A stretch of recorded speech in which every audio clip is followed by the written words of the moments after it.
Welcome to MindShock.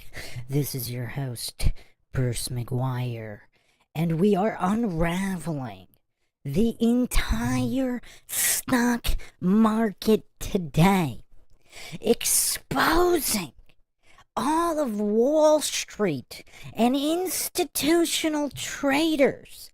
The entire market itself will be absolutely exposed in layman's terms in a way that I have never seen done before.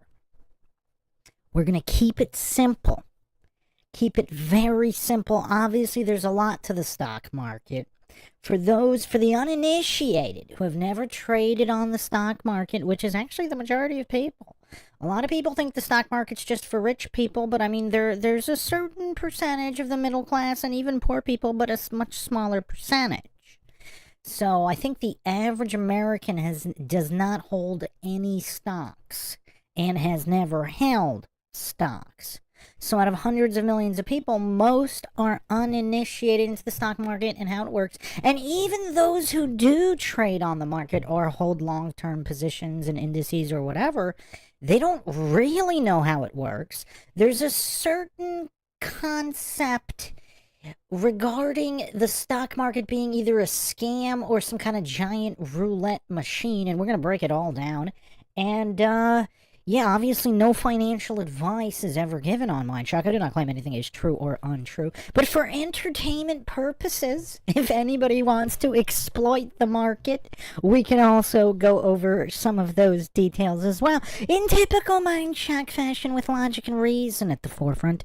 If you want to help logic and reason return to a world where it was quickly going extinct, you can donate to our PayPal. Just check the link in the description. Make sure you subscribe to the channel. Hit that bell for notifications. If you're not getting them, you can join the free Patreon on MindShock. You'll get all your notifications through there. That should work. It doesn't always work on YouTube. You could also check us out on Twitter, Facebook, and Reddit. You can also become a YouTube member right here on YouTube. Help support the channel that way as well. We do have some members-only streams coming up on various topics as well.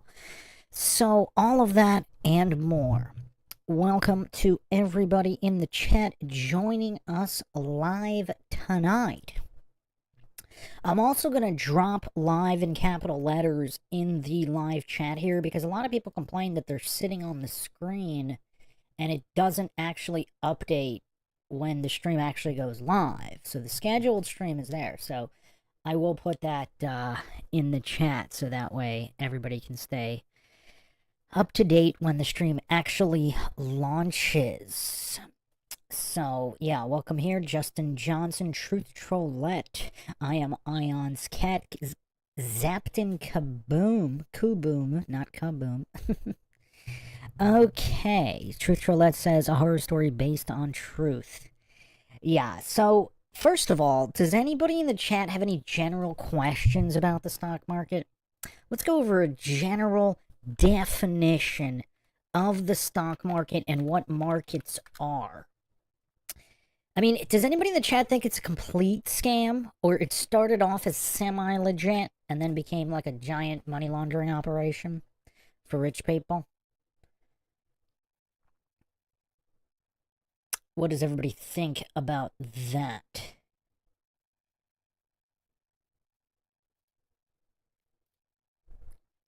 Just a second here. The stream is a little bit laggy, as tends to occur. I mean, it's not like Google has billions and billions of dollars to keep streams from lagging, so we should definitely cut them a break on any kind of YouTube lag. YouTube's still kind of new, so they're still working out the kinks. No problem there.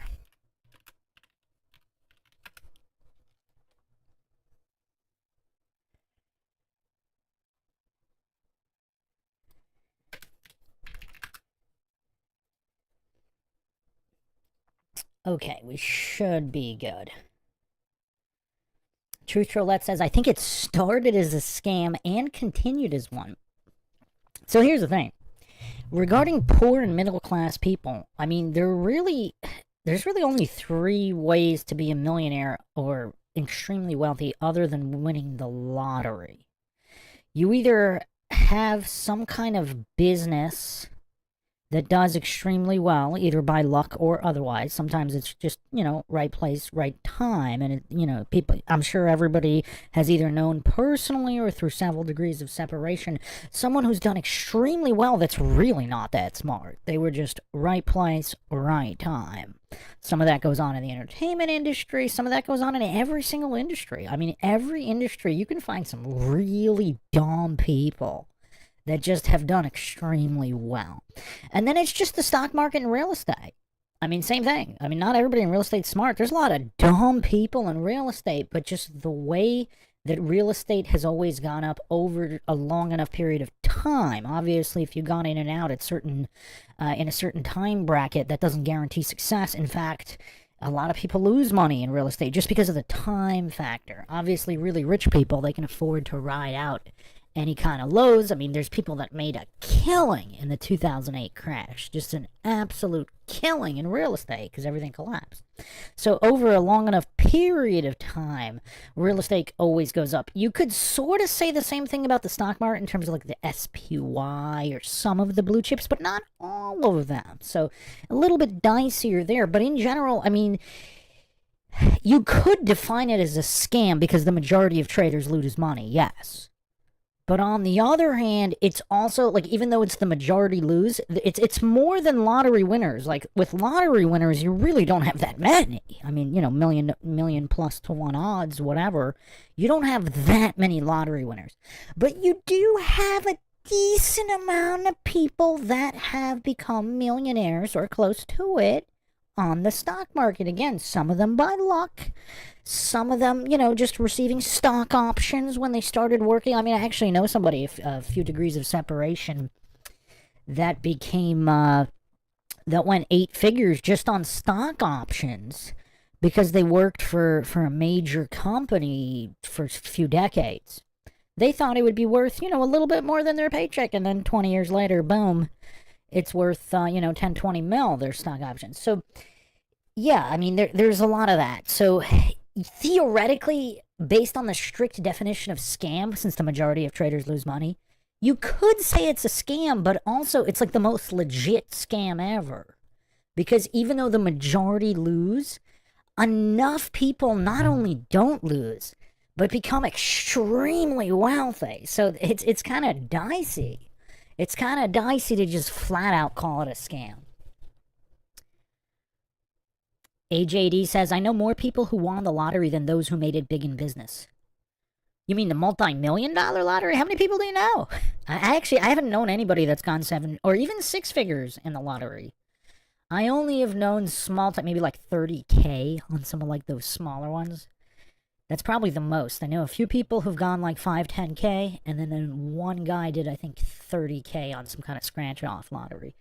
Multiple multi-millionaires in the lottery?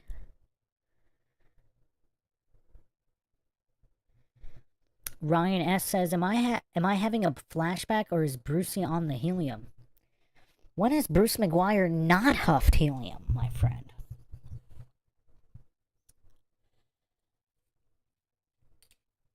Zapton Kaboom says, it helps to be in the good old boy club. Well, here's the thing. The good old boy club, they exploit everything, though. So, like, why wouldn't they exploit the stock market? Now, you could argue they were instrumentally involved in developing the market to exploit it. You could argue that. But they exploit absolutely everything about everything. So, even, like, certain legit, like, real estate's kind of legit.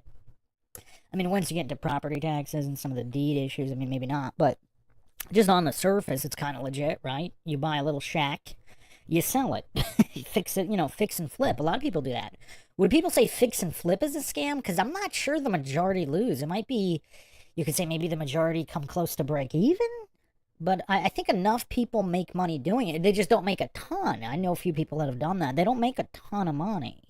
Because even though they might make tens of thousands, they put in almost that much. And they got to pay the property tax while they hold the property. So, and it's a full-time job. So I don't know if I would call real estate or fixing and flipping. I don't know if I would call that a scam either.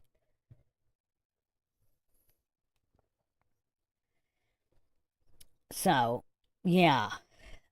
All right, well, let's go over the basics of the market, and then we're going to expose exactly how it works and how institutions basically make a scam of it. But that doesn't mean the average individual can't make money on the stock market. AJD says the aunt of a colleague won millions. The neighbor of a colleague also won $1 million. Someone else bought a gift ticket for a colleague's birthday that hit the jackpot. That's crazy. Yeah, I probably know, actually, I know a lot of people who made it big in business. I know a couple people who sold their software and internet companies during the dot-com bubble. A couple people in construction who made it big.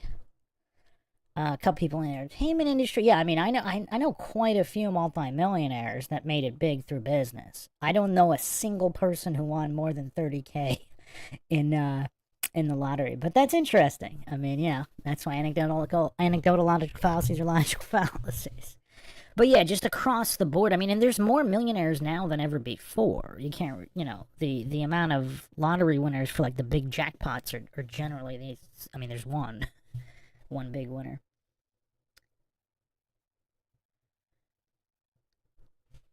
Welcome, hold the line. All right, so generally, let's just go over how the stock market is defined within finance. A stock market, equity market, or share market is the aggregation of buyers and sellers of stocks, also called shares, which represent ownership claims on businesses. These may include securities listed on a public stock exchange, as well as stock that is only traded privately, such as shares of private companies that are sold to investors through equity crowdfunding platforms. Investments are usually made with an investment strategy in mind. So again, is it really a scam if somebody sees the future of computers in the 70s or 60s or whatever, and they invest all their money in computer companies, and then they become a millionaire? Is that really a scam? I mean, I don't know if I would define that particularly as a scam. Zampton Kaboon says $1 million ain't what it used to be. I'm not even close, my friend. But I mean, it'll keep you out of poverty, though. I mean, it'll keep you out of poverty. And if you live frugally, I mean, it actually could keep you from needing a job. Especially if you diversify your investments and you live extremely frugally, or just leave the Western world and go to another country, then you can live like a king for the rest of your days. But I mean, it's enough to keep you out of poverty. We could all agree on that. You're not destitute if you have 7 figures. Full disclosure, I do not have 7 figures. So, I mean, there's some exploitations of the market that you can do to basically get your gas money. The problem is everybody wants to strike it big. A lot of day traders, they want to strike it big on the market, and then they end up losing their money. Like, the strategies are good. They would have made a small amount of money. But the FOMO, the fear of missing out, they just pile in the shares and they end up losing everything. And then you look at the stock chart, if they just mistimed their entries. They're not complete idiots. The idiocy was in trying to make, tons of money on a single trade. I mean, there are people that can do that. For those that aren't familiar, what's his name? Ross? Is his name Ross? Yeah, Ross Cameron. This guy makes tens of thousands of dollars in minutes. I mean, he's pretty good at trading. He's made tens of millions on the market. I think he actually got sued because some people bought his course. It's like really expensive. And they didn't make millions. But I mean, he trades live, and you could see all his wins and losses. He used to trade, I used to watch him trade actually a long time ago. He actually used to trade for free on YouTube. And you could watch him trade so you could see all his wins and losses and how it all worked. But in general, I mean, most people, if you're of average intelligence or higher, and you're not trying to be greedy, I mean, you could totally make gas and food money on the market. But most people, I mean, I actually don't really know too many people who actually try to do that or are satisfied with that. And that's where the problems come in. All right, so the fall enslaves us all says, I got rid of my software by investing in Viagra. Very nice to know, the fallen slaves us all. Okay, so the size of the market, the total market capitalization of all publicly traded stocks worldwide rose from 2.5 trillion in 1980 to 111 trillion by the end of 2023. As of 2016, there are 60 stock exchanges in the world. Of these, there are 16 exchanges with a market capitalization of 1 trillion or more, and they account for 87% of worldwide market capitalization. Apart from the Australian Securities Exchange, these 16 exchanges are all in North America, Europe, or Asia. By country, the largest stock markets as of January 2022 are in the US, followed by Japan and the UK. That's actually kind of interesting. The UK has about almost double the UK. Interesting. Huh. I mean, these are old stats. I don't know why they don't update them. But, okay. So that's just, that's the general gist of it. We're not going to go through the entire history of the stock market. But I want to go over a little bit. In 12th, I mean, this is the official narrative. Again, let's make that clear. So according to the official narrative, 12th century France, the courtiers d'échange were concerned with managing and regulating the debts of agricultural communities on behalf of the banks. Because these men also traded with debts, they could be called the first brokers. Are they called brokers because they make you broke? The Italian historian Ludovico Guicciardini described how in the late 13th century, Bruges, commodity traders gathered outdoors at a market square containing an inn owned by a family called Van der Beurs, and in 1409 they became the Bruges Beurs, institutionalizing what had been until then an informal meeting. The idea quickly spread around Flanders and neighboring countries, and Berzin soon opened in Ghent and Rotterdam. International traders, and especially the Italian bankers present in Bruges since the early 13th century, took back the word in their countries to define the place for stock market exchange. First the Italians, but soon also the French and Germans, Russians, Czechs, Swedes, Danes, and Norwegians. In most languages, the word coincides with that for money bag, dating back to the Latin bursa, from which obviously derives the name of the Van der Beurs family. In the middle of the 13th century, Venetian bankers began to trade in government securities. In 1351, the Venetian government outlawed spreading rumors intended to lower the price of government funds. So basically the equivalent of Twitter memes were outlawed in 1351. Bankers in Pisa, Verona, Genoa, and Florence also began trading in government securities during the 14th century. This was only possible because these were independent city-states not ruled by a duke but a council of influential citizens. Italian companies were also the first to issue shares. Companies in England and the Low Countries followed in the 16th century. Around this time, a joint stock company, one whose stock is owned jointly by the shareholders, emerged and became important for the colonization of what Europeans called the New World. There are now stock markets in virtually every developed and most developing economies, with the world's largest markets being in the U.S. Okay. So yeah, obviously back in the day, there were stock certificates issued, and now everything can be done, online on your phone. You got Robinhood app, etc., even commission-free trading, which is sort of a scam. I don't know if we're going to have time to get into that, but okay. Sovereign Searcher says, buy your gold. Yes. So another interesting point is, even if this is all a scam, isn't it kind of interesting how private citizens are allowed to participate in the so-called scam, and if they know what they're doing, they can also make a ton of money?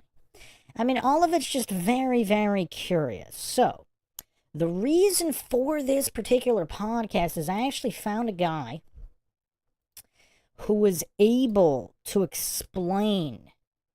So he kind of started off just explaining what happened with GME and the whole meme stock fanaticism and how it completely exposed institutions and banks. I mean, this might be one of the most important videos ever produced on the stock markets, banks, and governments in relation to the economy. Sounds extreme? Sounds extreme. But it's a 10-minute video. We're going to dissect it. It's not that crazy long. But this guy does a really great job of explaining exactly what happened with GME, meme stocks, and how it exposed the entire stock market. If anybody's familiar with Roaring Kitty, he plays a prominent role as well. So are there any questions before we get into this expose? Welcome Clark Rice, Les Xylophone, Supermotto Chippy, that's a great name. AC. Anybody have any general questions about the stock market before we get into the absolute expose, the biggest expose in stock market history? And south to west, welcome my friend. I actually don't even know this guy's name. This video just popped up. I watched it and I was so impressed. I can't remember the last time I was impressed by any video relating to finance or the economy. I mean, just this guy is a master of being succinct. Very, very succinct and clear layman term explanations. Very, very impressive stuff here. I feel bad not crediting him. I hope his name is on the video. I'm not sure if it is, though. But if anybody knows who it is, it was just randomly reposted. Clark Rice says, too big to fail. So, nobody has any general questions about the stock market? We ready to dive into this video? Exposing the entire stock market? Bueller? No questions? We going hard in the paint? Truth Trollette is ready to dive. Les Xylophone says it's all a sham, man.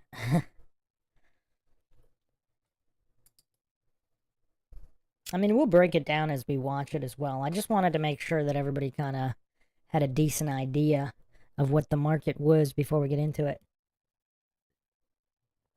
Clark Rice says, send it. We're going full send. Hope we don't get the stream shut down by the powers that be. Wouldn't be the first time. Wouldn't be the first time. All right, let's rock and roll.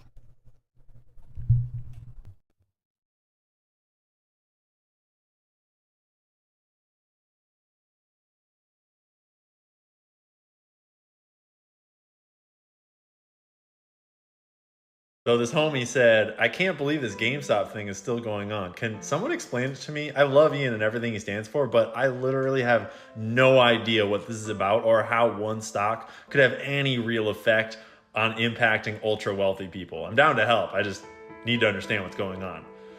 I got you, Matt. I'm gonna try to put it all into one video right now. I've made lots of videos about pieces of this, but I'm gonna try to actually explain the real thesis of what's going on and why GameStop very well could affect the entire market, bring down corrupt financial institutions on a big scale. But yeah, I gotta put my hair up for this one.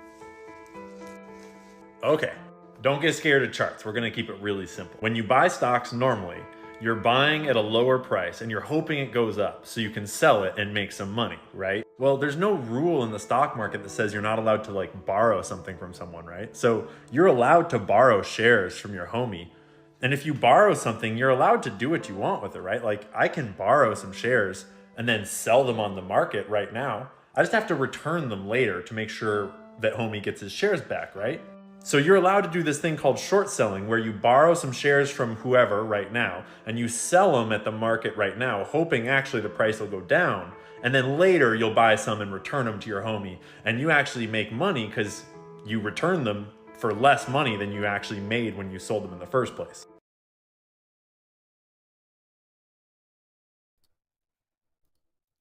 Did everybody understand that? Because the concept of short selling or shorting, it can be a little difficult for people that are just not familiar with the market. Shorting is actually one of the easiest and fastest ways to make money and lose money. But yeah, so a lot of hedge funds, they hedge. They actually hold positions on both sides, and they just average the positions accordingly so they always make money. Because when you have billions and trillions of dollars, you don't lose money on the stock market unless we're going to get into this. But so does the short selling does that make sense? Another example people use is that's actually, his example is pretty good. When you're borrowing shares from your homie and then paying them back, and so you pocket it's also another way to think about it is owning negative shares. So you basically buy, you get negative shares, and then you buy them at a lower price. The Fallen Slave to Saul says, I'm short, I get it. Well, also, it's kind of funny, because the market slang, you go short is you're on the short side, long side is you just bought regular shares. You didn't borrow, you're not short selling, you're buying. You're going long instead of going short. Les Xylophone says, cancel Cloco _ is his handle for his social. Dude's super smart and does his research. Okay, so you know who this guy is. Yeah, I've never seen him before this video. I mean, I do a little bit of research on the market. Let me give him credit here. Obviously, this is all fair use.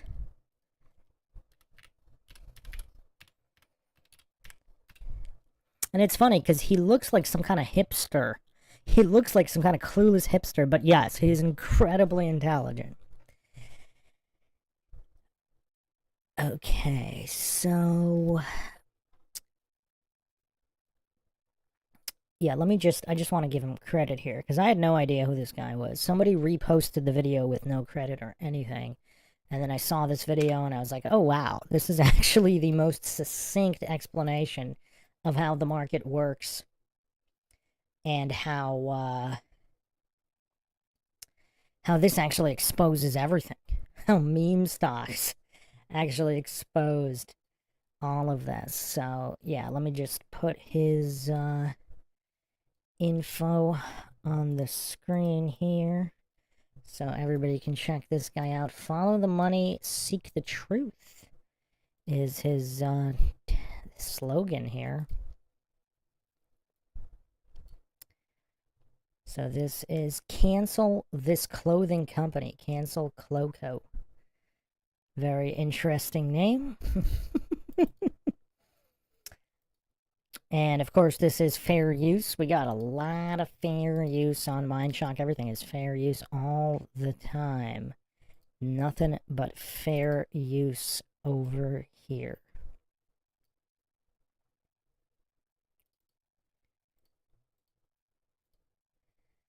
So here we go. You can check this guy out on Twitter. And let's continue here. We're about to get into some really, really deep stuff. South to West says fair use AF. Yes, indeed. Les Xylophone says he just moved from Cali to Idaho to escape the liberals. Now, the question is, why was he Cali in the first place? Then again, I shouldn't be talking. Scott Hawkins says, hello, all MindShockers. Just got off work and I'm about 25 minutes behind the current stream, so I'm not caught up, but happy to be here nonetheless. Welcome, welcome.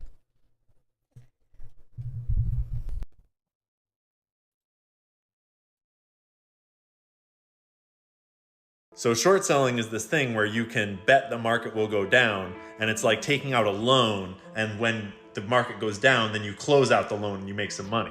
You have to pay a little interest to keep that loan open, but you can make a lot of money doing that. especially if you see a company that's like obviously going to die because it's a failing business model and you want to make some money while it dies. But you'd want to be really careful, because if you have all these loans open and you're paying interest to keep your loans open, you're hoping the price goes down, but then it starts to go up a lot, you could lose a lot of money because you'd have to buy them all back at a higher price to pay back your loan, and you had to pay interest to keep your loan open. And prices can go up infinitely, theoretically. So short selling is pretty dangerous, and everyone knows that. And back in the 90s, all these rich people like at Bain Capital, like Mitt Romney, they realized that they can actually take companies down from the inside and basically loot a company from the inside, take all its money, give it to them and their buddies, the shareholders, and then bankrupt it and leave. And there's not really any consequences.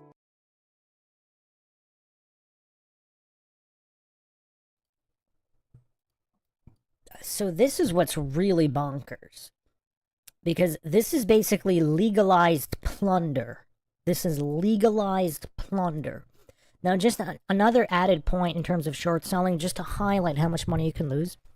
So let's say you got in, let's say Bitcoin's a stock or whatever. It's over 100K now.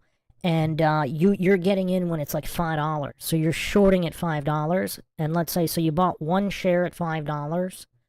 And then it goes up, or make it really easy. You bought one share at $1. It goes to 100,000. You just lost $100,000 off one share. Whereas if you bought one share at $1 and it goes to 0, the most you can lose is what you put in, which is $1. Does that make sense? So that's why short selling is so dangerous. But on the other hand, now what he's going to get into here is just so incredibly mind-shocking, because it's the legalized plunder and sabotage of a company from within while you're shorting it. So it's almost like the opposite of well, it's technically insider trading, sort of, right? I mean, it is. Because you're in the company, you're in the know, and it's weird because it's insider trading on the short side, because you're technically sabotaging it. You didn't get a tip that the stock was gonna, skyrocket. But yeah, that's just a way to think about it in terms of shorting. But on the other side, if a stock goes up like crazy, people are obviously going to sell, like after a huge move, like even Bitcoin, whatever, it hits 100K, whatever, then there's the pullback. So if you wait for these crazy spikes and you short, that's where you can make some money real quick. But you got to be fast about it. That's, just a way that an average trader can kind of exploit the short selling side. Because if you're holding shares overnight or long term on the short side, that's the interest that he mentioned. So if you're holding a short position for like a year, you're going to pay a ton of money to hold that position. Whereas if you bought a share, you're not paying anything. There's no interest to hold the share on the buy side, on the long side. So that's kind of the trade-off there. Hold the Line says, have you seen The Big Short? Yeah, yeah. That was interesting. Les Xylophone says, like what happened with GameStop. Okay, I think everybody understands short selling now. That kind of makes sense. So there's certain pitfalls with short selling that are riskier than just simply buying a stock. Because whenever you buy a stock, the most you can lose is whatever you put in, and most of the time people aren't going to hold until the stock goes to 0. So most of the time, you're not even going to lose what you put in, even if you're wrong about the stock. But on the short side, you have no choice, because if it's you can jump out as it's going up and lose whatever percentage. But if you're holding over long periods of time, you have to pay that interest. So that's the dangerous side of long-term short positions. All right, so let's continue here. The mind shock is just beginning. This is probably the most mind-shocking video ever on the stock market. So I hope everybody's sitting down for this.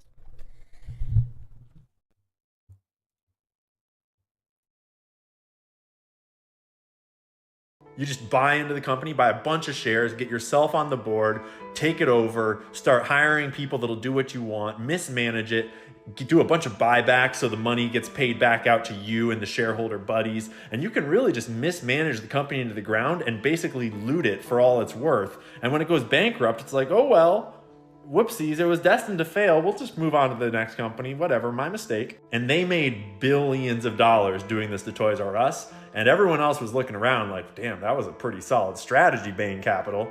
Maybe we could do that to some other companies. And this was just after the dot-com bubble happened. And so there was this whole internet thing. Amazon was on the rise. And everyone kind of realized, like, you know, there's all these retail stores out there that are probably in big trouble, like Blockbuster and Sears and GameStop, you know, companies that are bound to fail.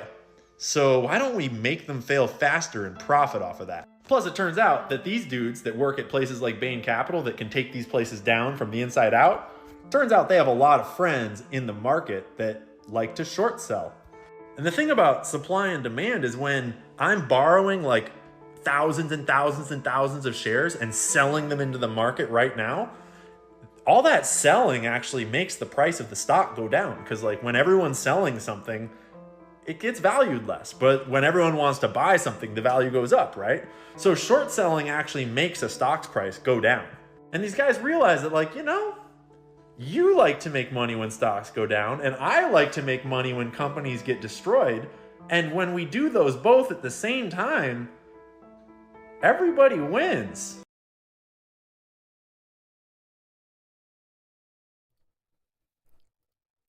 The other thing that's kind of hilarious in a dark way is the casual, lackadaisical fashion in which he's dropping all these truth bombs.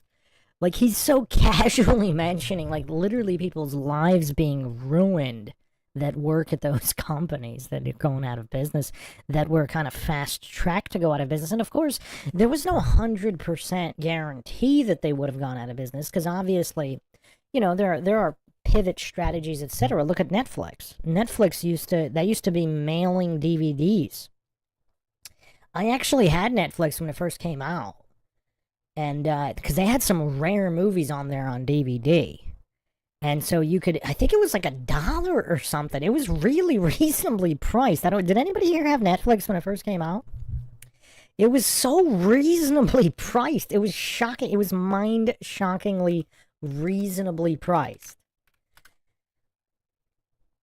So it was founded in 97. I'm trying to remember, because I don't think I found out about it in 97. It must have been a little after.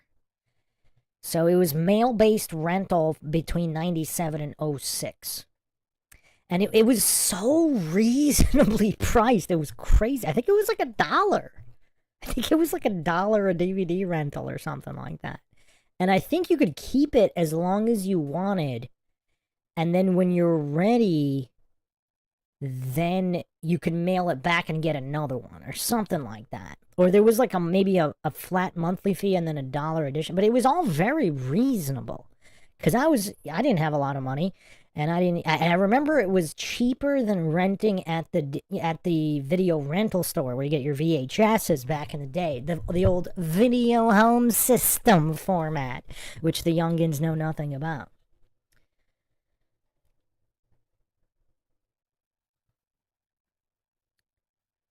Anthony at ECF asks, is Bruce actually live, or is this pre-recorded? All right, Anthony at ECF, whenever it says live, it's live. Whenever it says premiere, it's a pre-recorded premiere. So you could always just go to the main YouTube page and go to the live tab, and that's where you'll see if something is live or not. So premieres are not live. It could be a first-time premiere or a replay premiere of a previous video. But live is always live. Hold the Line says you could keep 3 at a time. Yeah, I remember something like that. Yeah, I don't remember exactly, but I remember it ended up being cheaper than the video store. That's all. That's what I know, like a lot cheaper. Clark Rice says, my financial advisor says it's a good time to shift my Enron stock to Blockbuster and Tower Record. Well, that's what I mean, though. Like with Netflix, like now they're doing streaming, so there was no guarantee that these companies would have gone out of business. I mean, maybe it looked that way. Maybe they would have. But this legalized plunder is absolutely insane. I mean, I actually don't know how it is legal, because technically that's insider trading to the nth degree. I mean, that's a lot worse than leaking a rumor. For people, you know, it's kind of crazy. Clark Rice says, I was one of the last male subscribers. just ended recently. They ended up telling all subscribers to just keep the last ones you had. Wait, for Netflix? I thought they stopped that a long time ago. Hold the Line says it probably isn't legal, just hard to prove. Well, there's no specific law against it. Because insider trading, I believe, is very specific. Because if you become a shareholder, like, obviously you could still trade stocks in your own... I mean, it's kind of weird. Like, the rules are really weird. Like, I knew a financial advisor for companies that was banned from trading those particular companies by the Stock Exchange Commission, but he wasn't banned from trading any other companies. Now, if you own your own company, can't you trade stock in your own company? I mean, I mean, you have stock options, etc. I mean, I don't know. The rules are really shady for sure.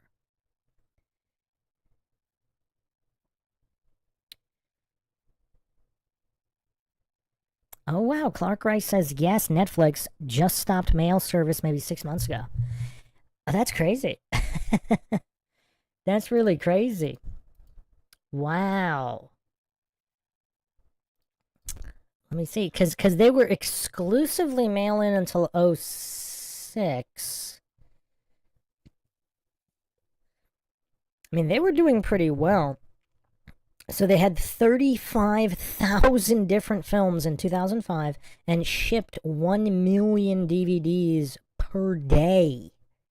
Per day! That's crazy. Wow. Wow. So Blockbuster joined in on this as well, and by 06... Wow, 06, 07, That's interesting. So Blockbuster actually was doing that. Huh. I don't remember Blockbuster doing that, though. Apparently, Blockbuster was doing that. 06, 07. Interesting. April 4th, 06, Netflix actually filed a patent infringement lawsuit. Demanded a jury trial. Alleging that Blockbuster's online DVD rental subscription program violated 2 patents held by Netflix. How the heck can you have a patent on sending a DVD in the mail? That's kind of weird.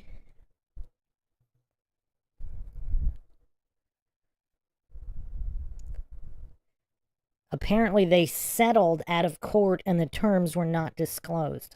Huh. That's weird. That's pretty weird. Okay.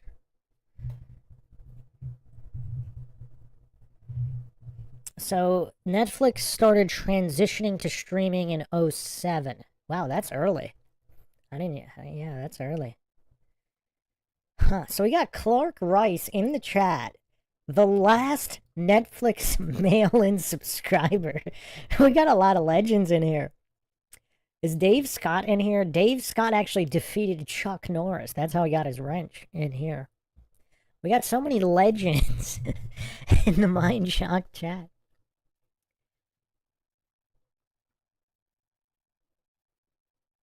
Clark Rice says, I had a bunch of hard-to-find DVDs. As broadband became available, bandwidth could support streaming.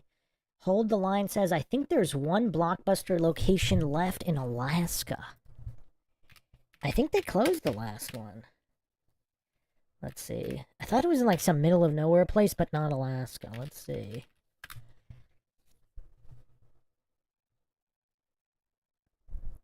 No, it's in Bend, Oregon. That's the last one.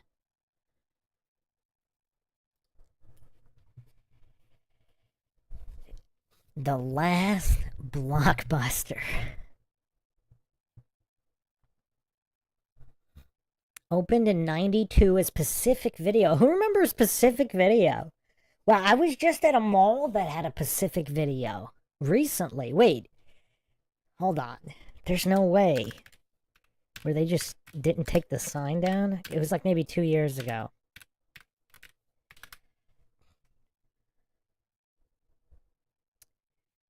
Oh, wow. It doesn't... Okay, wait a second. There's another Pacific Video.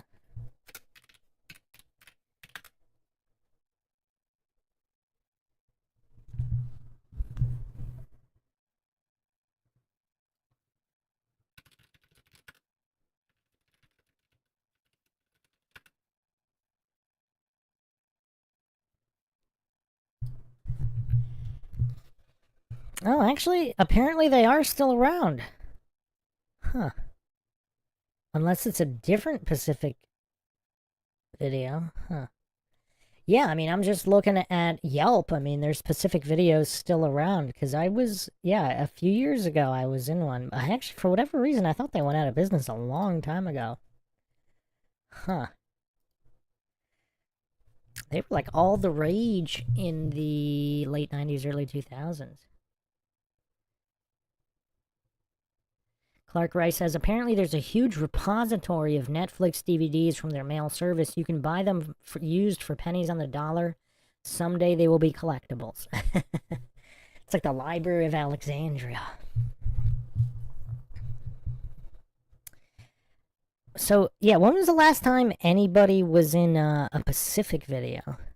Les Xylophone says, last store I went to was in 2018 in Monroe, Wisconsin. Is that a popular town? I've never heard of it. Monroe, Wisconsin. Yeah, I don't see anything here on when they stopped mail-in, but that is curious.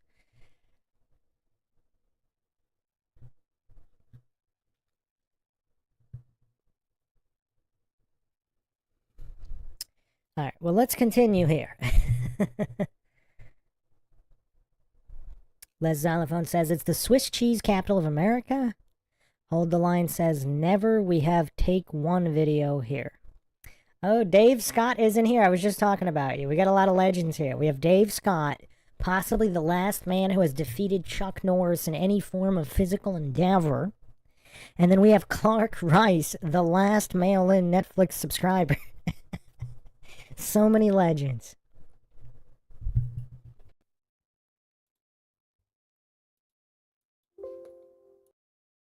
Except the company, of course. And then it turned out they were like, hey, we both know a lot of people in the mainstream media that like to report on failing companies. You know, the kinds of reports that make investors scared and make them want to sell a stock. And they realized they kind of had the dream team for bankrupting companies, and they could all make money on the way down and no one would ever stop them because it's kind of legal. And it actually started to work so well that they started to get really greedy.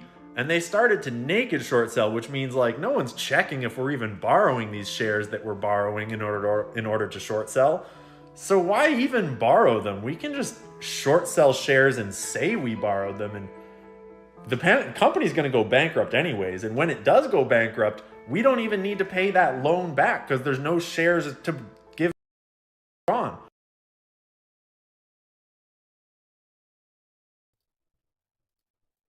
Now, this is where it's getting really, really sketchy. Because where's the regulation on this? I don't know if he's going to get into dark pools. But when I first found out about dark pools, I mean, this is really, really sketchy stuff.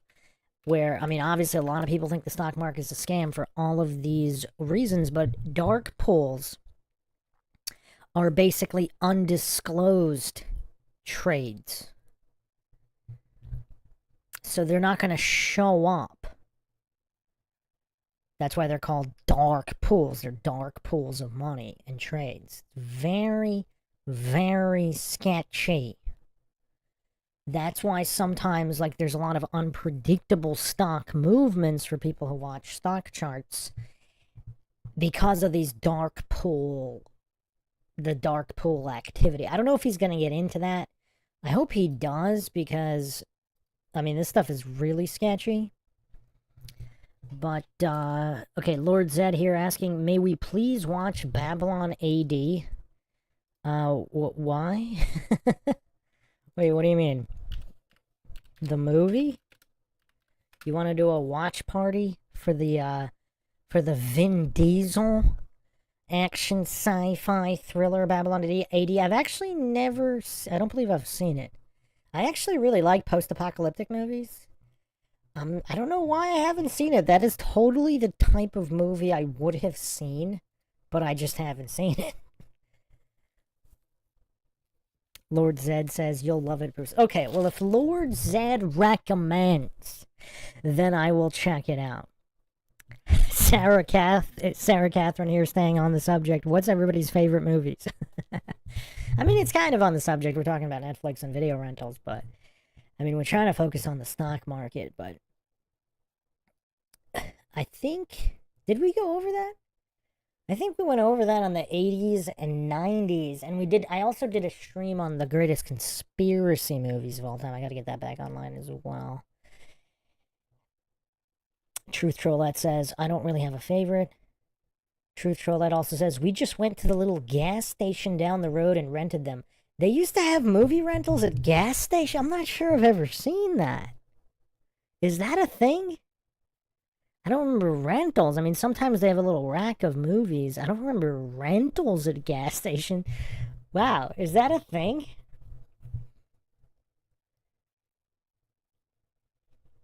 I mean, obviously, Chairman of the Board is quite a legendary film. Just a masterpiece of cinema. The one and only Carrot Top. I mean, wow, this is definitely a MindShock type of stream, but okay. Yeah, I'm gonna have to check out Babylon AD then. I mean, it seems like, I mean, I watch a lot of post-apocalyptic movies, so I'm surprised I haven't seen it. I've also seen, even though I'm not a fan of Vin Diesel, the human being, if he can be called that, if he's not an interdimensional reptilian shapeshifter from Hollow Earth here to take over. But, yeah, I've seen A Man Apart. I think that's one of his best movies. If anybody hasn't seen that, I think that was around 03, maybe? That was a pretty good one. I've seen all the Fast and Furious films, believe it or not. Like watching a train wreck, each one. Oh wow, Truth Trollette says they would buy the movies and then rent them out. That's actually pretty smart. I've never seen that at a gas station, but that's a pretty good move, especially for locals, because they're always going to be going to the gas station. Why not save them a trip to the video rental store? Pretty smart. Pretty smart.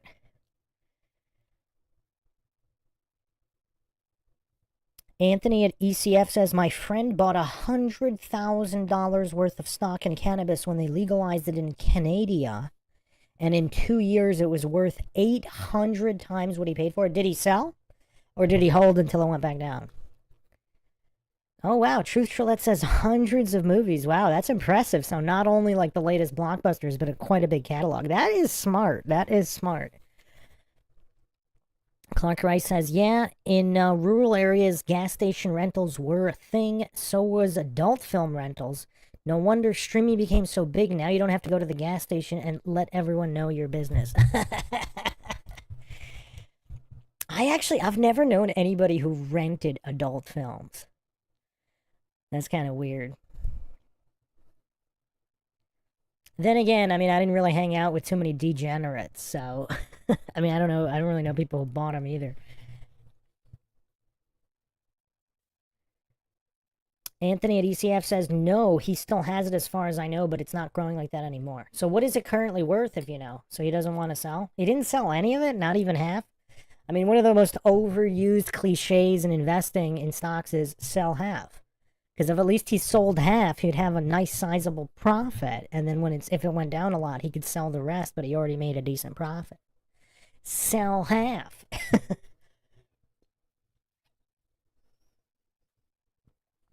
AC says, post-apocalyptic is the best genre, stoked for 28 years later. Okay, so 28 days later, that was pretty decent when it came out. It had a few issues, but it's pretty decent. I actually have not seen 28 weeks later. And so they skipped 28 months later? I mean, come on, you gotta stay consistent with the nomenclature. What is going on?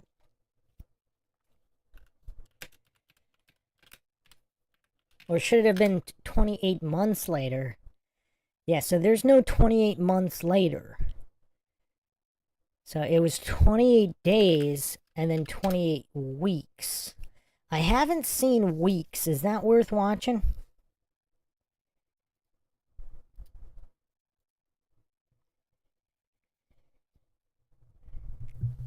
Clark Rice says, my gas station had Hotcase JoJo's adult VHS rentals and Slim Jims. All right, let's continue here. We're getting off on a lot of tangents. It's supposed to be about the stock market exclusively.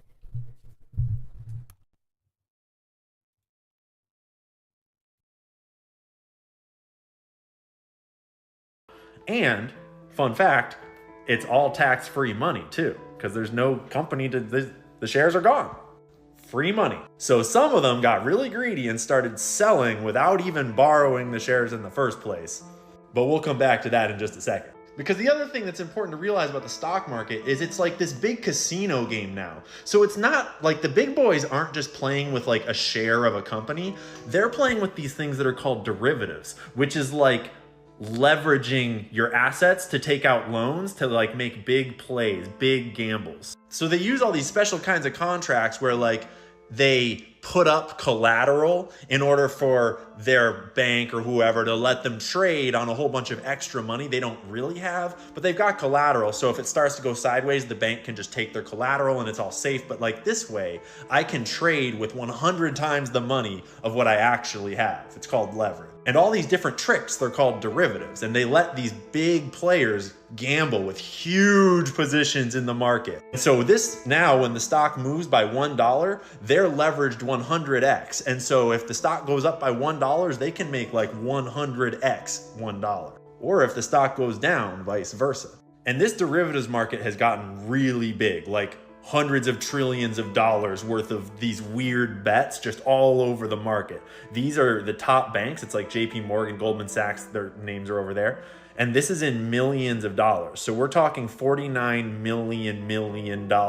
That is $49 trillion worth of these derivative bets open with just JP Morgan, the biggest bank. But the thing about these derivatives is they all have collateral backing them up, right? And the thing they use for collateral, they're not like you and me. It's not like they're putting up their car for collateral. They're putting up their other assets. So over here, they're going to be trading these assets on that collateral. And over here, they're trading the collateral on these assets. And so the whole market is now tied together by all these big financial institutions trading trillions of dollars worth of stocks that they don't actually have on leverage that's based on collateral that they're trading for trillions of dollars worth of stock over there. You see what I mean? So like if they fuck this one up, then that one gets fucked. There's all these dudes doing this like kind of criminal shorting businesses out of existence scheme in the market, kind of in secret. And they've been targeting GameStop for years now, ever since 2014.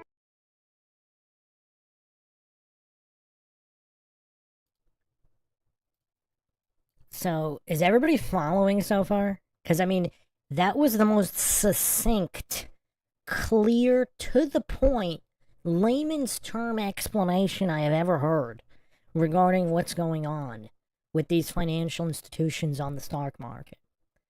So they're leveraged to the hilt with trades with shares that don't exist. I mean, it's crazy, using their own collateral using collateral of their own position on a different position. So it's kind of like a house of cards would be a good way to explain it as well. Dave Scott says, derivatives crashed the stock market in 1929. They were made illegal, but in 99 they were legalized once again. Yeah, derivatives are a huge problem, and that's actually also why so many new traders lose, because they take these huge positions. Because if you have at least 20, I don't know if he's going to go into the pattern day trading rule. You need at least $25,000 to make more than 7 trades a week or whatever. And if you have 25,000 or more, then you can make unlimited trades. And so if you have 25,000, or even if you have a smaller account, they'll still give you leverage. So they'll give you, depending on whatever stockbroker you're with, they can give you 4 or more times the amount of money that you actually have. So if you have 25,000, you could actually take a position that's $100,000. Now imagine if that goes the wrong way. I mean, it's crazy stuff.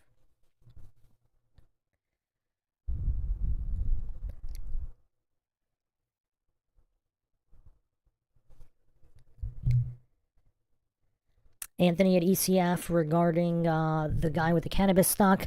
He doesn't need to sell. He goes by Dead Mao 5, but he's a pretty famous musician. In case you haven't heard of him, his type of music doesn't seem to fit this crowd. Yeah, I just went on his YouTube channel and listened to a couple seconds of his track. It's like techno house music. It's actually pretty good. I mean, well, I don't know why you would say it doesn't fit this crowd. I think it's pretty good, actually. I mean, I didn't listen to that much of it, but it's pretty cool. It's pretty cool. I definitely like it. So, I mean, yeah, nothing revolutionary, but I mean, I also kind of like techno. I mean, techno was pretty big in the 90s. Techno and house, and especially the mid to late 90s, early 2000s. So I like that style of music.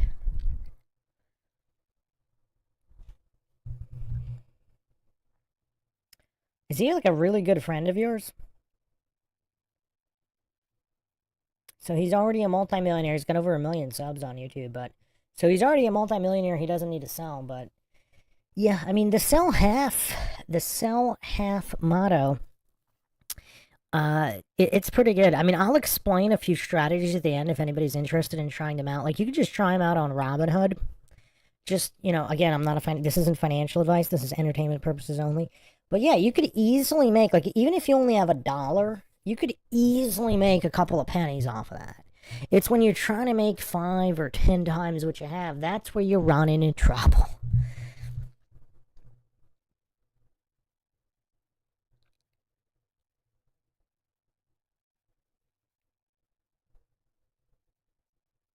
Les Xylophone says, I make a little bit of it. You mean the stock market? You trade a little bit? You day trade? True Trollette says, I never got into it. Big Pine Sailing says, yeah, I was doing some warehouse raves back then, late 90s, 2000s. Yeah, I wasn't into the rave scene at all. I just liked the music. I just listened to the music in the comfort of my own home or car. Anthony at ECF says, I haven't spoken to him in a while, but he and I are pretty tight. Yeah, it'd be cool to do an interview with him if you wanted to do a podcast interview if he does those types of things. Because, yeah, no, his music sounds pretty cool. Les Xylophone says, I still go to shows.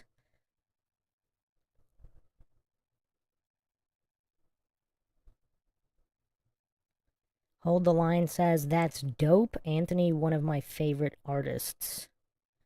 Big Pine Sailing says, my uncle and cousin day trade. How do they do? Are they like big time or small time?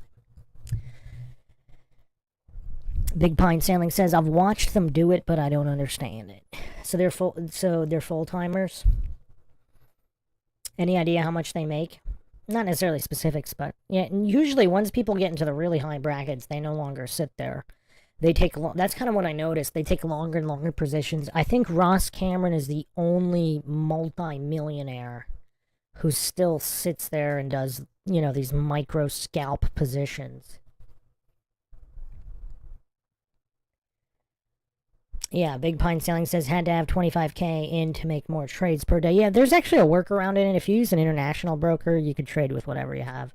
Unlimited trades. But it's a little sketchy because then, the regulation, if something goes wrong. But there are some international brokers, I haven't used them, but there are some international brokers that supposedly have pretty good reviews. Hold the Line says, for sure it's an acquired taste. Alright, so let's continue here.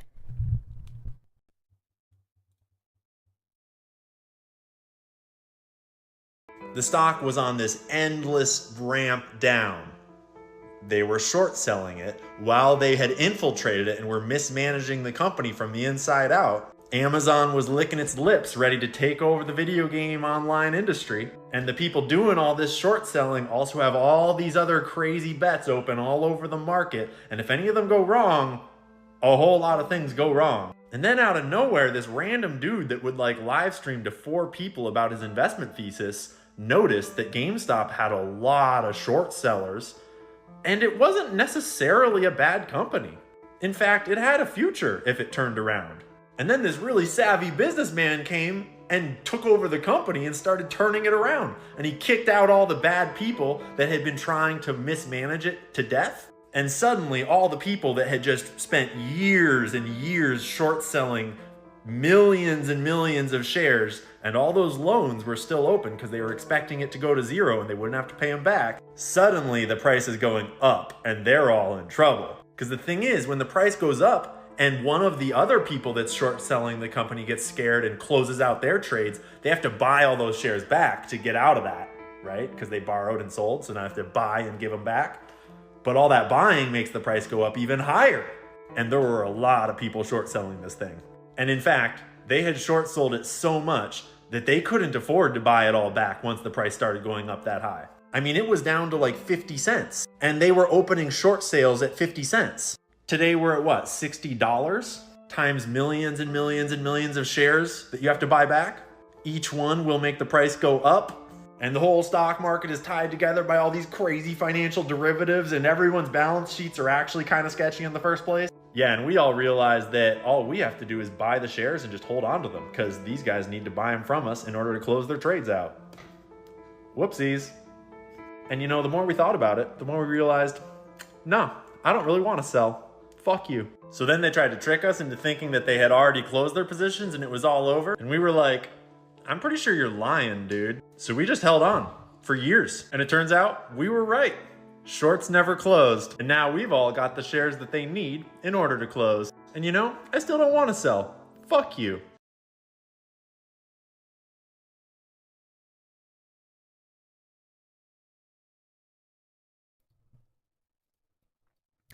So, yeah, there you have it. The meme stock that exposed the entire scam of institutional banking traders. And really interesting. I mean, this is a very succinct explanation. So, yeah, did everybody kind of understand that? So they're just losing tons of money, but they don't want to close their position because of the interest. The short interest. So yeah, he didn't really go into dark pools. He didn't go into kind of the so what they do, these billion or trillion dollar hedge funds, they actually have positions on both sides. So they're still making money while the stock goes up as well. They have positions on both sides. So they're hedged. They usually make money on both sides as well. Because again, when you have almost an unlimited amount of money to trade, it's actually easy. You'll always win. Because you always have more money to average a position. And when you hold both sides, you make a ton on one side, exit the position, and then you just keep averaging on the other side until you win that side, so they both win the position. Now, theoretically, you could do this if you're broke, or almost broke, because if you trade penny stocks, if you trade these stocks that are fractions of a penny, and you're buying one share on both sides, you could do it, but you're not going to make a lot of money. And there's always, you know, if the company gets delisted, so penny, like really, really small penny stocks, they're not regulated, like the pink sheet stocks, there's no real regulation. So, because I used to trade some of them just for kicks back in the day, like I'd throw $5 here and there. Some of them I actually made a decent amount of money relative to my investment. Like you put in $5, if you end up making, you know, like $30, that's a huge percent gain. That's huge. You're not going to make that on a blue chip unless you're a multi-millionaire, but yeah. Oh, Big Pine Sailing, did he cover when they closed trading on it? Like temporarily closed when they froze it? Not in this particular video. I mean, that's a whole nother thing. I mean, that was crazy. Yeah, that was crazy. What a bunch of scammers. Do you guys want to go over that? I mean, basically, they weren't allowing anybody to buy on some of those huge moves. So that was really shady. It was all of them. It was like Robin, like all of the institutional brokers. So I don't know how to say what's your username, the day trader in the chat. Is that 44? It doesn't really look like Roman numerals because they're different. It looks like actually, is that a stock chart? Are those candlesticks in your username? I'm gonna call you a candlestick. It's like 4 bars space 4 bars.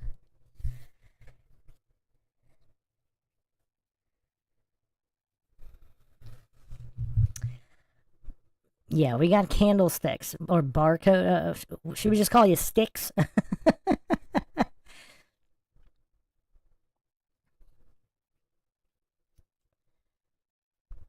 Oh wow, so Sticks says Ken Griffin went to my rival high school.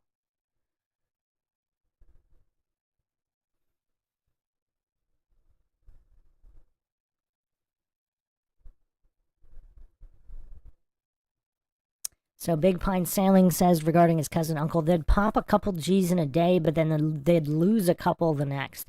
So they kind of mostly break-even traders, so they're not making like millions.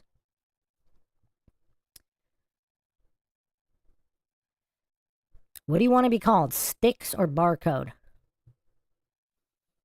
Or candles? Or candlesticks? How do you want to be referred to?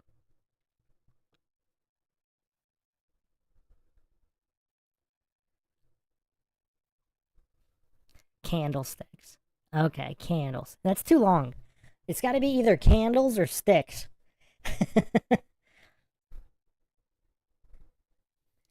Pick candles or sticks. Those are the only options you're getting, my friend. Okay, he wants sticks. Okay.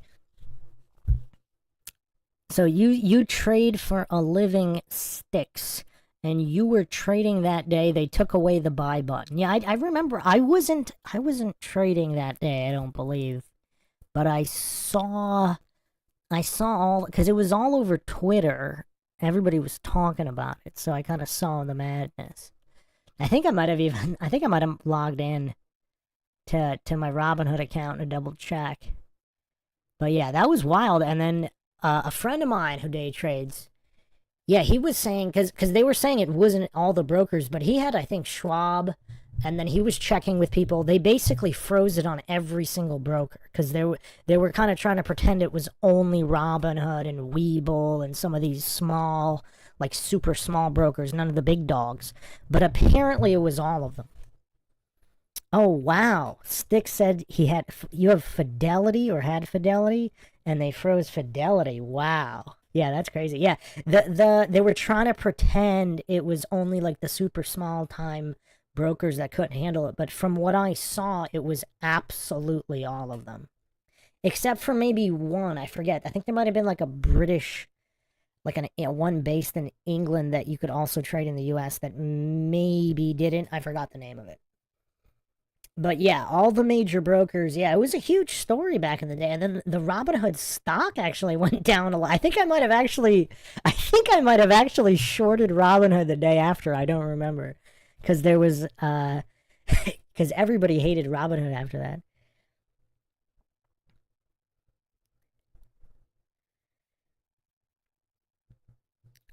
So, yeah. Okay. So, was that clear? So, the way the institution, this was just a great video. Once again, this guy has canceled his clothing company. He looks like a hipster, but he's actually a really smart guy. And one of the measures of intelligence, of course, is to explain things simply, which this guy does extremely well. Extremely well. Big Pine Sailing, if there was any doubt that the game is rigged. Oh, well, it's definitely rigged, but I don't know if I would call it an outright scam just because of the sheer number of people who kind of made it on the stock market. There's a lot of traders. They don't make a lot of money. You know, they make maybe 30 to 100K a year, like a regular job. You know, and they sit there day trading all day. Stick says, not a scam, but rigged. Yeah, this guy, he didn't even talk about dark pools here, but if anybody thinks it's not rigged, I mean, dark pools prove that it's rigged.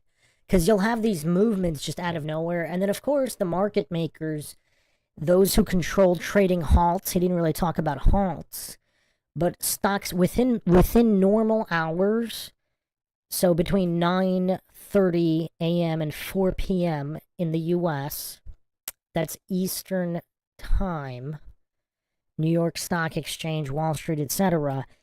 In those regular hours, if a stock becomes too volatile, it gets halted. So it's basically a pause on trading. You can't trade it. You can put in limit orders, but you can't actively trade it for either 5 minutes, 10 minutes, 15 minutes. I mean, it's 5 minute increments all the way up to all day. Sometimes they halt stocks all day. And there's also a T12 halt, which it could be halted for a year. And so your money is stuck. But normally it's like a 5 minute halt or a 10 minute halt. That's what it usually is. And the market makers get to decide. So it's kind of like a circuit breaker. People refer to it as a circuit breaker. And the market makers basically decide or program at what price the halts occur. So it could halt up if it goes up too fast. It could halt down if it goes down too fast.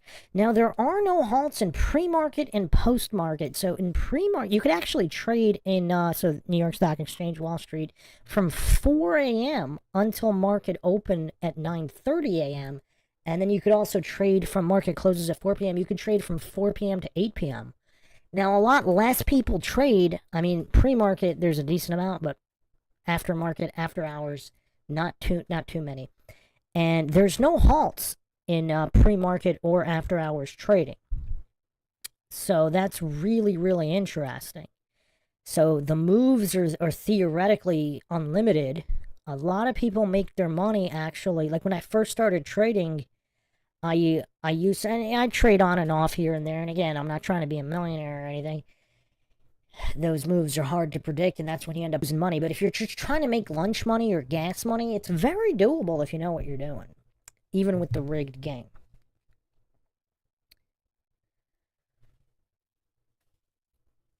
Clark Rice says, if Musk got whacked, would Tesla tank? You know what's curious? You know, there's the stock market saying buy the rumor, sell the news, or even on earnings reports. A lot of times the market, it'll actually do the complete opposite of what it's supposed to do, but then it'll do what it's supposed to do. So that's like if you actually watch, you know, if you're trading live, if you're a day trader and you're really watching to the minute, to the second. I mean, there's even 10-second charts. A lot of times the stock will do the opposite of what you expect it to do, but then it'll do what you expect it to do. So all of those corrections as a result of not just dark pools, but just huge moves from some of these large institutional traders and hedge funds, they're making, you know, when they're trading thousands or hundreds of thousands or millions of shares, the stock will move a lot. So if they're buying or selling, there are these huge volatile moves. If you know what to look for, you can basically trade off the back of these whales. And that's where you can make some decent money. Because, yeah, the game is rigged and they're making their money rigged. But you can also kind of get in on it. You can get some of those crumbs from their cake. And crumbs add up. Crumbs add up.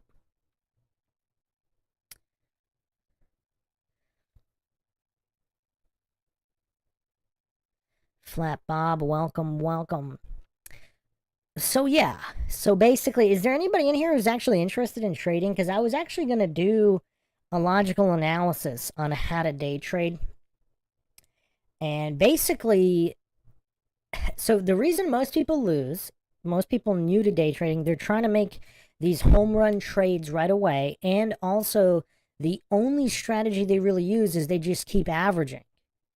So if they buy a stock at $1 and it's going down, they'll just keep buying more because they're going to hope. So if it's $1, they bought one share at $1. If it goes down to 50 cents, they buy a share. So now their dollar cost average or cost basis is 75 cents. So now the price doesn't even have to return to $1 for them to make money. Obviously, they're doing hundreds or thousands of shares, most people. I'm just saying this for simplicity. And then they just keep averaging. So it just keeps dropping. They keep averaging. And then they cut their losses, and then usually the stock reverses to the point that they would have won. And then it's just repeat ad nauseum. And that's why most people lose, because that's the way they trade. Now, how can you always win? Well, Clark Rice says, MindShockers Buyers Club. Big Pine Sailing says, I could use a few crumbs myself. Stick says it is better to buy more expensive stocks. I actually trade penny stocks. So here's how I make some lunch money sometimes. I only trade these huge volume movers. So, I mean, there's some free scanners. You do need stock scanners. Without stock scanners, it's kind of, I mean, I do a little bit of momentum trading. That's the only way that I trade. All right, see you next time, Dave Scott, the man who defeated Chuck Norris. Hold the Line says, I'm interested in day trading now because of this podcast. I was just thinking that. Yeah, maybe I'll do a MindShock guide to day trading. Again, not financial advice, for entertainment purposes only, on how to make some lunch money. Stick says Momo is the best. Yeah, momentum trading, there's really, unless you're a millionaire, it's just really difficult to make money outside of momentum trading. I mean, you really have to be just really know what you're doing and go more long term, or at least swing trading multiple days. Because some people, they really, like, another way to think about it is most stocks, especially big stocks, it's like they have their own personality. And the way, see, technical analysis of charts is kind of important. Let me just bring up, I'll bring up here some patterns. Now, another reason people lose is they think stocks follow patterns, and they do. The problem is, and this is why most traders lose, they don't always follow. Let's see here. It's a good. I have a chart here of. Let's see.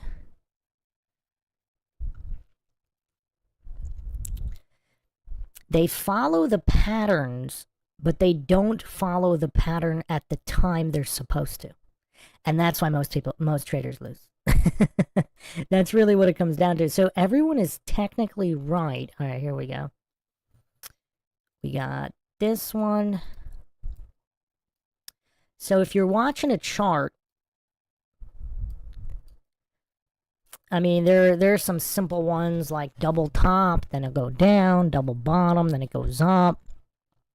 But when you're watching the chart, like, it'll do it eventually. But when you're actually in, especially if you have a big position, that's another reason most traders lose. They're going in too big positions. Like, everybody, if you're interested in trading, obviously you should paper trade, so simulated trading on live. So you're not trading with real money, but you're doing it live.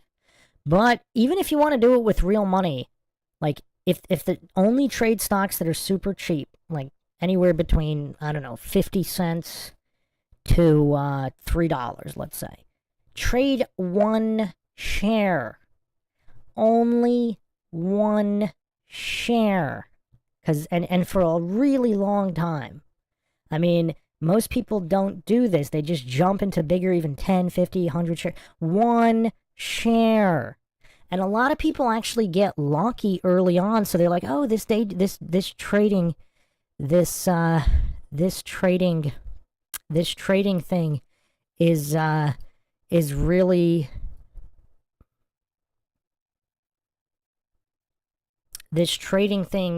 really easy, and then they lose everything they made. So the key is trade when you're a beginner, one share only until you get really comfortable. So if you come in and you're wrong, then you can average. So then you just do it one share only. So the most you're going to lose is a couple dozen cents. Not the end of the world. But if you time everything right, and that it takes a while to kind of get all these patterns. I'm not going to go super into all of this, but this is just technical analysis. This is just basic stuff. All of the wedges, what happens, making higher highs, lower lows for the trends, uptrend, downtrend, etc.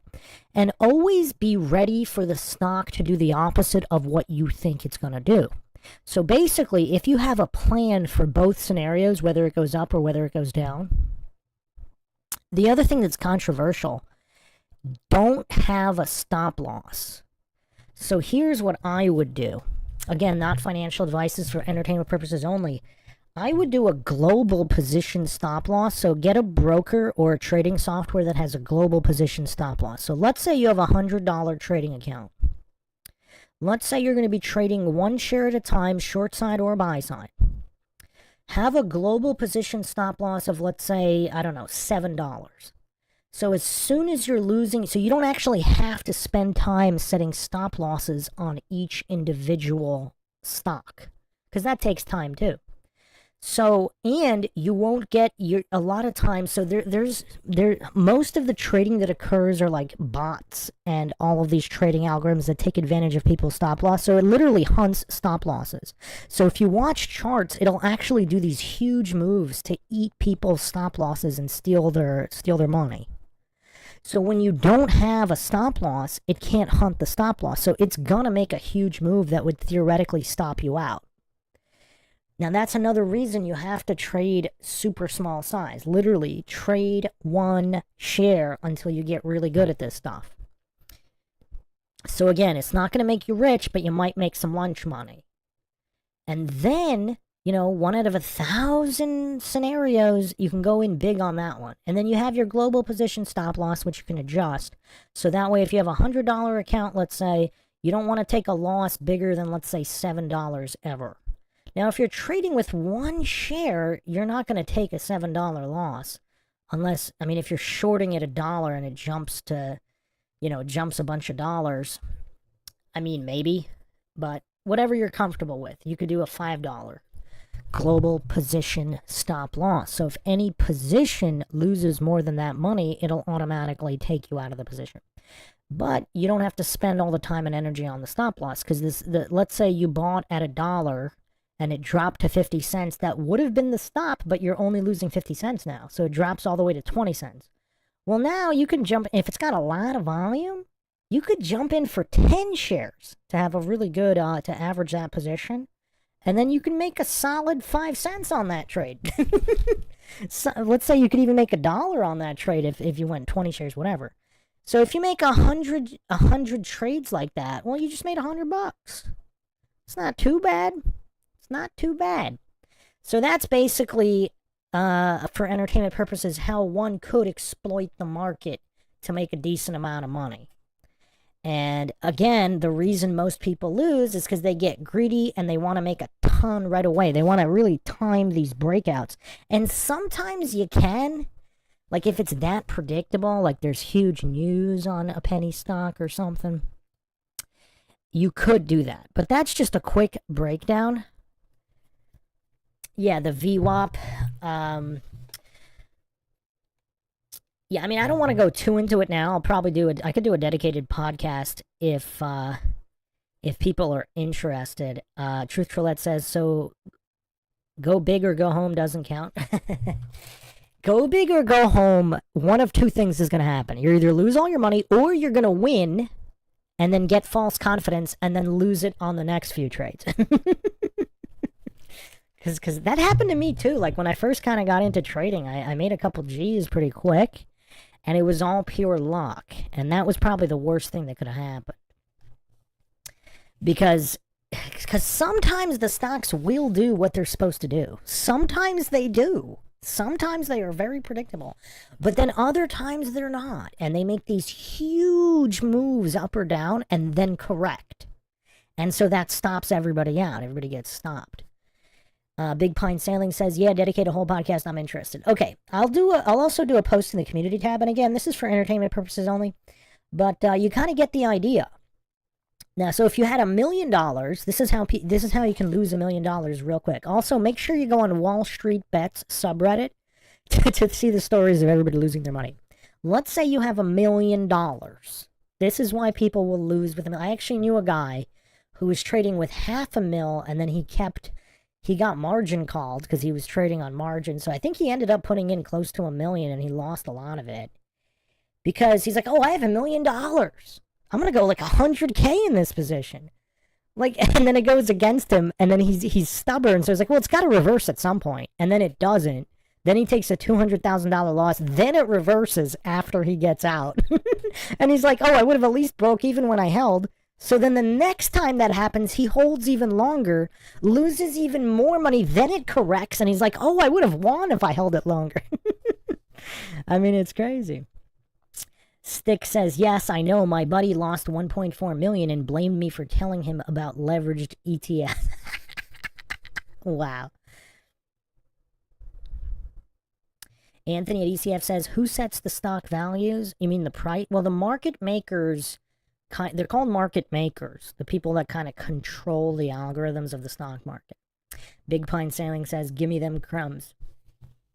Yeah, you know, it would be kind of fun. If there's enough people interested in it, maybe we should actually trade live. A lot of people on YouTube do it.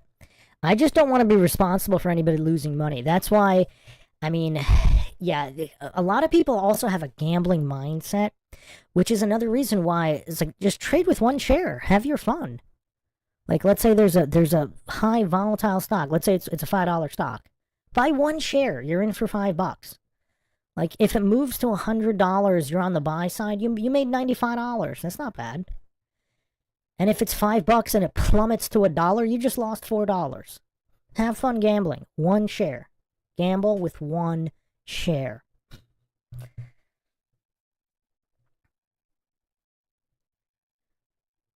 Stick says, I belong to the guy who basically was one of the first day traders ever. Wait, what do you mean belong? Like you follow? Is it Anthony Sykes? Clark Rice says we should do a MindShock investment club. Kenny Glick? That sounds familiar. That sounds really familiar. Let's see. Huh. I mean, I'm looking at his face. I don't recognize him, but the name sounds familiar.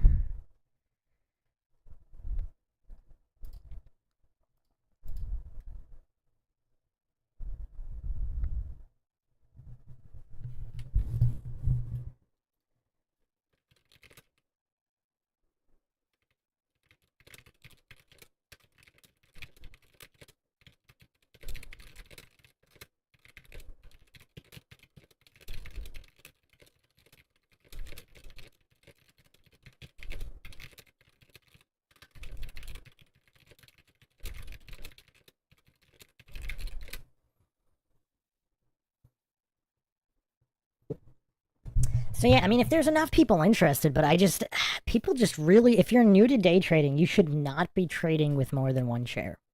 And most people don't even know you could set a global position stop loss. I mean, that is just absolutely key, especially when you're new.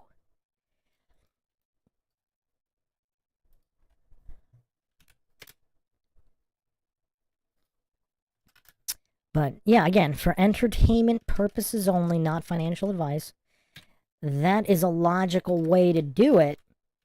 And then if you average, you could average another share, maybe 2 shares, and then you have a set plan, like never go beyond 10 times your original investment.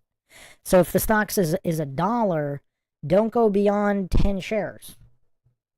You'll probably win too if you wait long enough. Because the stock's always correct. There's no stock, if you look at a chart, there's no stock that just goes straight up forever. There's no stock that goes straight down forever. Because people are always buying and selling. So as long as you can control your emotions and stick to one share, because again, if you're trading a lot of shares, some of these unpredictable moves, they're going to kill you. You're going to lose all your profit. And that's why most traders lose. So you got to be happy with just lunch money. That's really the way to do it because, again, it is kind of rigged. You got dark pools. You got these undisclosed trades going on in all these stocks. You're competing with these billion-dollar hedge funds that are taking positions on both sides. So and you got algorithms that are hunting stop losses specifically. So another way that I've kind of seen it explained is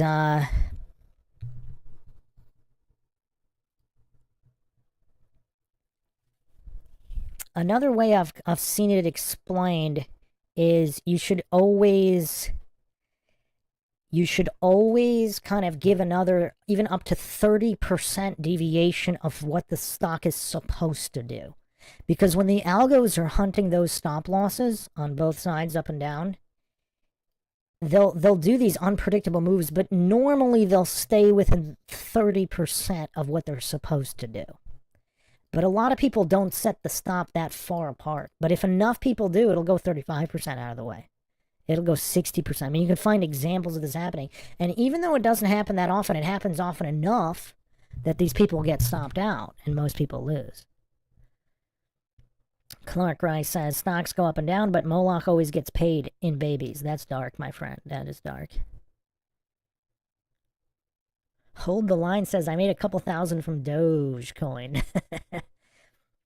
Yeah, I wouldn't recommend. Yeah, I mean, I don't really do crypto. I actually did. I had a fair amount of Bitcoin a while ago, but I actually sold it before some of the really big moves.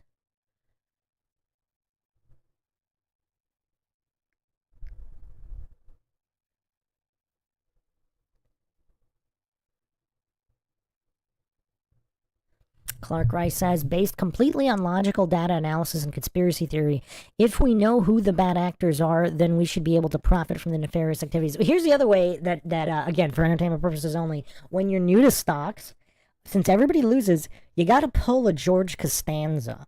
If you think a stock is going to go up, it's probably going to go down within the time frame that you think. Like you'll end up being right on a different time frame, but when you're in the time frame that you think, you gotta pull a Costanza.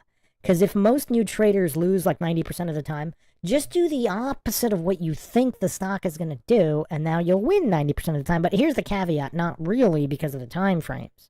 So you got to be really smart with the time frames. You also it's like you got to pull a double Costanza. It's going to do the opposite of what you think it's going to do, and it's not going to do it in the time frame you think it's going to do it in. Did I sticks? You day trade. That's pretty accurate, right?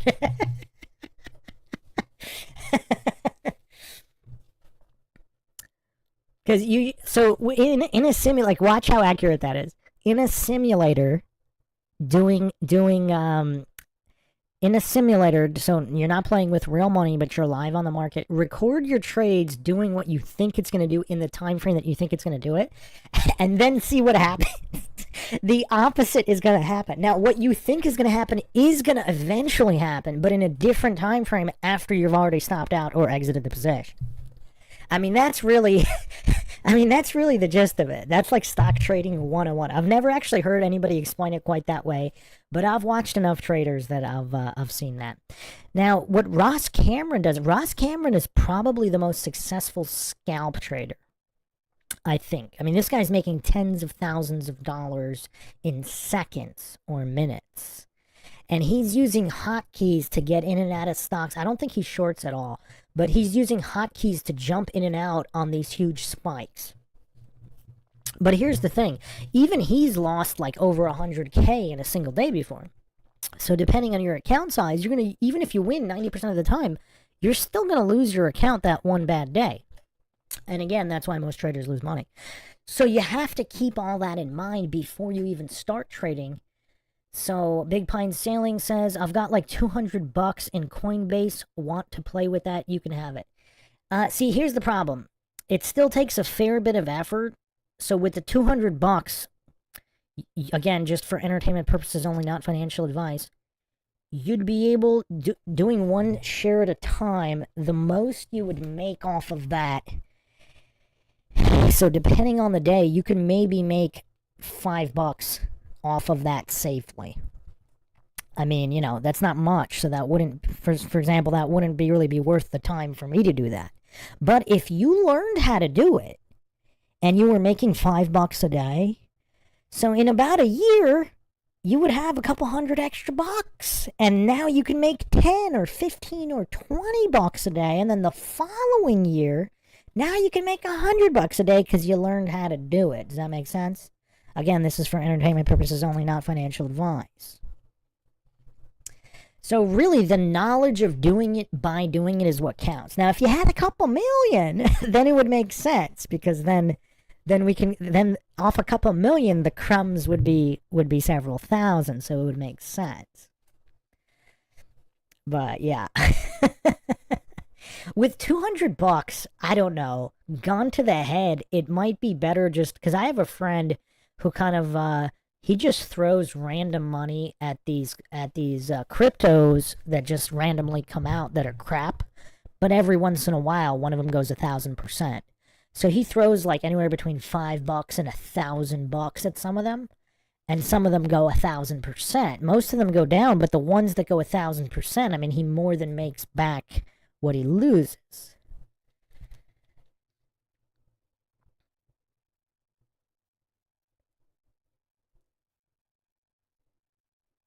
But I don't know. Out of the people in here, like, how many people? So do we have enough people interested? Is in, I mean, I wouldn't do the crypto just because I don't feel like it. Because most of them, I mean, again, it's kind of a timing thing. Because yeah, if you got in and out of Doge at the right time, I mean, I mean, they were literal millionaires made. It's just, it's almost, I mean, it's, I don't want to say it's 100% luck, but there is luck involved.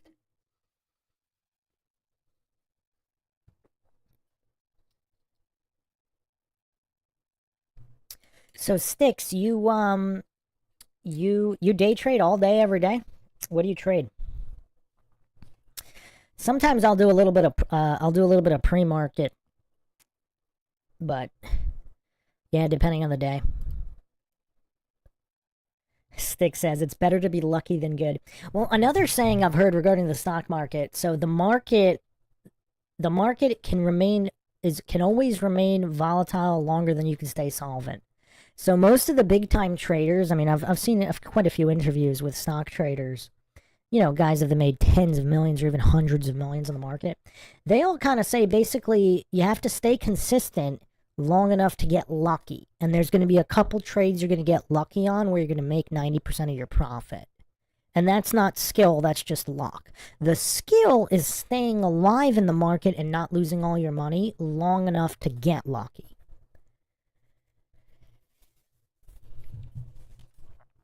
So that's basically stock trading 101 for everybody. Yes, it's all rigged, but that doesn't mean you can't make money as long as you keep your emotions in check and don't get greedy.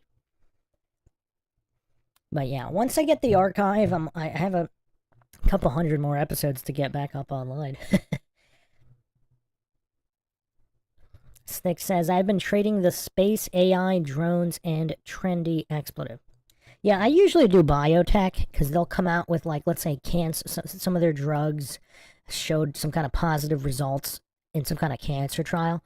Those will spike like anywhere between 100 and 300%. You time them right on the way up and the way down, buy and short, keep your positions really small, not financial advice. I mean, you can get your lunch money pretty easily on those. And with a lot of the biotechs, they don't usually stay up either. So they'll make their moves, and then, for example, then they'll be all quiet for like another year. So they'll have like a good couple 100% spike. A lot of times they'll pull back right to where they spiked up. Not always though, which is why again you don't go in big shares because you'll lose.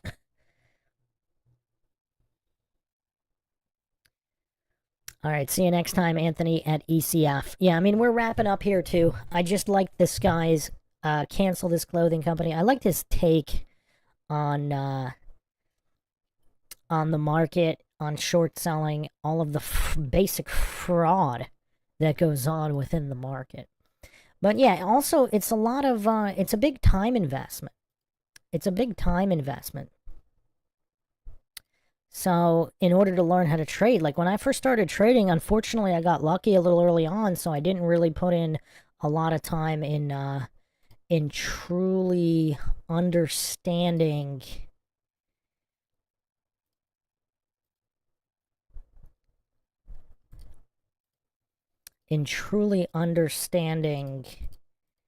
how the market works. And a lot of times when traders first start trading, they think that technical analysis is like guaranteed because it doesn't matter if you win 10 trades in a row. There'll be a really weird stock that does something crazy, and if you're in a lot of shares, you're going to lose the profit that you made and then some. So just understanding that the market is never going to do what you think it's going to do the majority of the time, that gives you the edge right there. If you understand that these algorithms are hunting stop losses and they will move 30% or more, they'll deviate from what they should be doing based on technical analysis. I mean, that's what's going to give you the edge. Because a lot of new traders, they just look at technical analysis. Oh, the stock's going to stay within this channel or whatever. And then this makes this huge crazy move. They get stopped out. And then it goes back in the channel and does what it's supposed to do. And that always happens both on the upside and the downside if you look at stocks long enough. And if you know that's going to happen and you prepare for it, that's how you can make some lunch money. Again, not financial advice for entertainment purposes only. But if enough people are interested, we could do a dedicated stock podcast. But I hope everybody enjoyed another edition of the MindShock podcast. MindShock Logical Investing Group coming up. If you enjoy the podcast, want to help logic and reason return to a world where it's quickly going extinct, you can donate to our PayPal. Just check the link in the description. Make sure you subscribe, like, and share on Twitter, Facebook, Reddit, Patreon. This is Bruce McGuire signing off. Catch you guys next time.